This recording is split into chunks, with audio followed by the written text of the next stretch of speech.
Hii ni Fumo 255. Karibu katika uchambuzi wa mechi ya Simba Sports Club wakiwa ni wageni dhidi ya Tanzania Prisons, mchezo ambao umemalizika kwa goli 2-0, kwa maana mnyama Simba akifunga magoli yote mawili,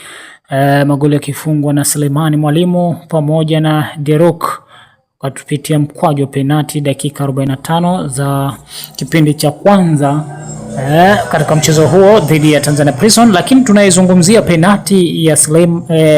ya Simba. Je, ile ilikuwa ni penalti halali ama sio penalti halali? Ukiangalia mchezo namna ulivyokuwa na pressure ya wachezaji wakiwa wa Simba wanalazimisha kupatikana kwa goli, mpira ukiwa umetokea katikati kwa Chama, Clatous Chota Chama, na ndipo mpira huo ukaenda moja kwa moja kwa Suleiman Mwalimu katikati ya uwanja, ambapo Suleiman Mwalimu akaangalia upande wa kulia huku akamwona Shomari Kapombe na kumpa mpira huo. Wakati Shomari Kapombe anaelekea langoni mwa Tanzania Prisons, mchezaji Marco Geraldi Mhilu wa Tanzania Prison akaenda kumchezea faulo mchezaji huyu wa Simba Shomari Kapombe, na ndipo mwamuzi akafunika tuta na kusema huo ni mkwaju wa penalti, kwa maana Marco Mhilu amecheza faulo ama amecheza madhambi kunako penalty box ya Tanzania Prisons. Na ukiangalia penalti namna ilivyopatikana ni penalti halali ama clear penalty, kwa sababu Shomari Kapombe alikuwa kwenye spidi, lakini pia alikuwa na umiliki mpira kwa 100%, wakati Marco Gerard Mhilu ama Marco Mhilu, mchezaji huyu wa Tanzania Prisons, yeye kwa upande wake hakuwa ana umiliki mpira, hilo la kwanza. Lakini pia hata alivyoenda kufanya tackling pale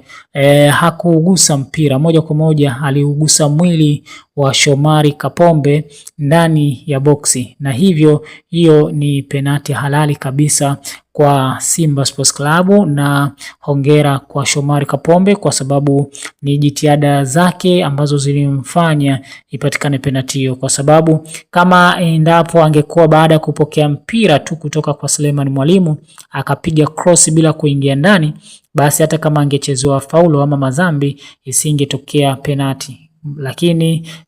kutokana na juhudi zake za kuongeza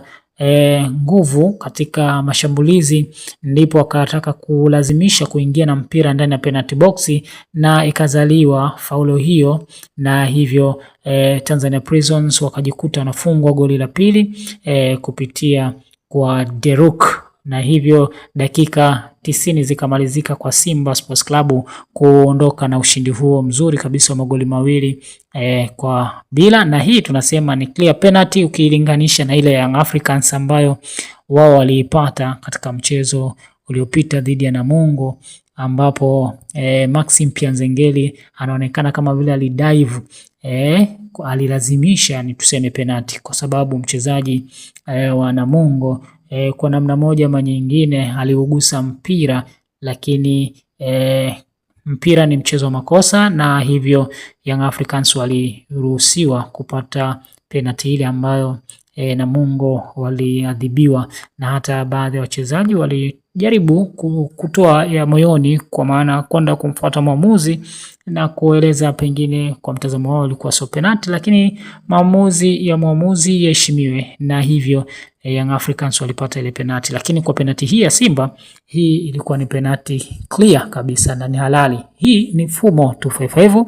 Usiache kuingia hapa na kusubscribe YouTube channel yetu ili uweze kupata uchambuzi wa matukio ya namna hii na habari nyingine.